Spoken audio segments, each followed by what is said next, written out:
تو اس پر میں یہ مصیبت جو مسلمانوں پر نازل ہوئی، اور آج تازہ پرچہ جو آیا عفت، اس کے اداریے میں انہوں نے بہت اچھا لکھا کہ جس کا جی چاہے بھائی یزید کی بریت کرتا رہے، سیدھی سی بات ہے کہ نواسہ رسول کو اس امت نے قتل کر کے اپنے منہ پر جو سیاہی مل لی وہ دور نہیں ہو سکتی، یہ بہانوں سے اب باتیں نہیں ختم ہو سکتی۔ ایسی حرکت کی کہ سوچا ہی نہیں کہ پیغمبر خدا کا یہ جگر گوشہ ہے، رسول اللہ کا بیٹا ہے، کون سی فوج ہے اس کے پاس، چند عورتیں ہیں، بچے ہیں، کتنے ظلم سے ان کو شہید کیا۔ مگر اس موقع پر بھی دیکھیں کہ ان کے فرزند علی بن حسین جنہیں زین العابدین کہتے فرماتے ہیں کہ جب آخری رات تھی اور بتا دیا تھا عمر بن سعد نے کہ بس جنگ ہوگی، تو آپ نے کیا کر یہ کہا تھا کہ اچھا ایک رات کی مہلت دے دو۔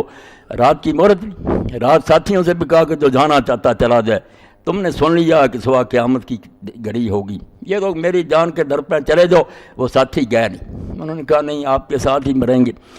ساری رات پھر عبادت میں گزری، سارے نفل پڑھتے رہے، قرآن پڑھتے رہے، دشمن کے سپاہی گرد گھومتے رہے۔ تو زین العابدین فرماتے ہیں میں تو بیمار تھا، پڑا تھا، میری پھوپھی زینب میرے پاس بیٹھی تھی، اس وقت امام اپنی تلوار کو صاف کر رہے تھے، ذرا اس کو چمکا رہے تھے، اور یہ شعر اس وقت پڑھ رہے تھے اپنے دھیان میں، انہیں نہیں پتا تھا کہ بہن پاس ہی ہے۔ تو کہہ رہے تھے یا دہر فر لک من خلیل کم لک بالاشراق والاسیل من صاحب و طالب قتیل والدہر لا یقنع بالبدیل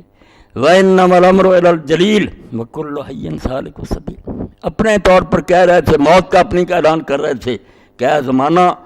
تو بہت غدار ساتھی ہے، صبح و شام تجھ میں کتنے اللہ کے نیک بندے قتل ہو رہے ہیں، اور تو اس کی بجائے کسی دوسرے کو بھی قبول نہیں کیتا، جس کا موت وقت آ گیا وہی وَإِنَّمَا الْأَمْرُ إِلَى الْجَلِيلِ، باغ ڈور جلیل کے ہاتھ میں، خدا اپنی سلطنت چلا رہا ہے۔ وَكُلُّ حَيٍّ سَالِكُ السَّبِيلِ، اور ہر زندہ جو ہے راستے پر چل رہا ہے، اور آخر یہاں سے کوچ کر جاتا۔ اب زینب نے سن لیا تو فرماتے ہیں امام چونکہ عورت تھی اور عورتوں کے دل نرم ہوتے، چیخنا شروع کر دیا کہ تم میرے سامنے اپنی موت کا بیان کر رہے، اور بے ہوش ہو کر گری۔ امام نے ہاتھ پھیرا، ہوش میں لائے، اور اس وقت جو بات کہی میں وہ صرف یہ پڑھوں گا۔ کیا آپ نے فرمایا زینب ایسا نہیں کرنا چاہیے، یہ تو بات غلط ہوگی، قرآن نہیں یہ کہتا، نہ یہ دین کہتا ہے یا اختہ اتق اللہ وتعز بعزاء اللہ، اے میری بہن اللہ سے ڈر۔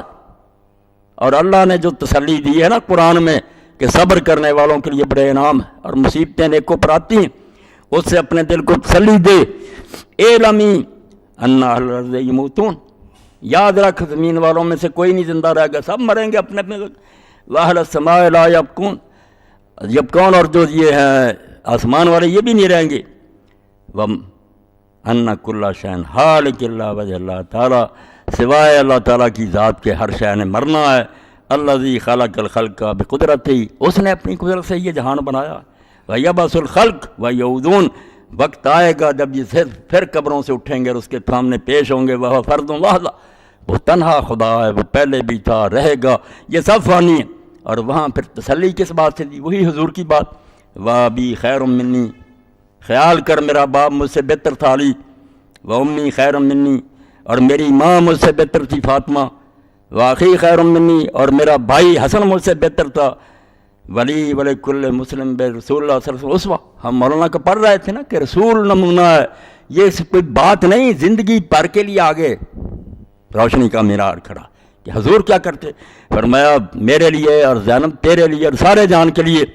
اللہ کے رسول علیہ السلام بہترین اسوہ ہے۔ واضح بہذا ونحو قال اللہ، ایسی باتوں سے تسلی دی، اور بعد میں یہ بات کہی جو سب کو ماننی چاہیے، جو ان کے ماننے والے اور محبت ہیں۔ فرمایا یا اختہ انی اقسمت علیک، میں تجھے قسم دیتا ہوں، فابری قسم، میری قسم کو پورا کرنا، بعد میں مجھے ذلیل نہ کرنا۔ لا تشکی علیہ جیبن، میرے مارے جانے کے بعد اپنے گریبان نہیں پھاڑنا، ولا تخمشی علیہ وجن، نہ اپنا منہ پیٹنا،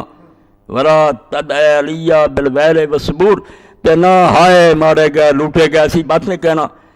اذا نہ ہڑک تو میں جب فوت ہو جاؤں، ثم جا بیا تاجلس عندی، پھر کہتے ہیں کہ پکڑ کر ہاتھ لائے میرے پاس بٹھا دیا کہ اس بیمار بتیجے کو سنبھال، میرا وقت تو آ گیا، اب رونے سے کیا فائدہ، جو اللہ کو منظور ہوگا۔ مگر دیکھ کہ باپ نہیں رہا، بھائی نہیں رہے، ماں نہیں رہی، نانا نہیں رہے، جب وہ بہتر چلے گا تو میرے رونے پر فوت ہونے کی خبر سن کر کیوں اتنا گھبراتی؟ تو اس لیے قرآن نے اور اللہ کے رسول نے ہمیں جو چیزیں سکھائی، مصیبتیں آئیں گی، آتی رہتی ہیں، میں آپ سارے ان میں سے گزرتے رہتے ہیں، تو یہی سارا کہ سمجھے کہ جو اس جہان کا مالک ہے اس سے بہتر کوئی حکومت کرنا جانتا، وہ جب یہ کر رہا ہے، اگر اس مصیبت میں فائدہ نہ ہوتا، میرے لیے کوئی بڑائی نہ ہوتی، تو وہ شفیق اور محب خدا تھا، میرے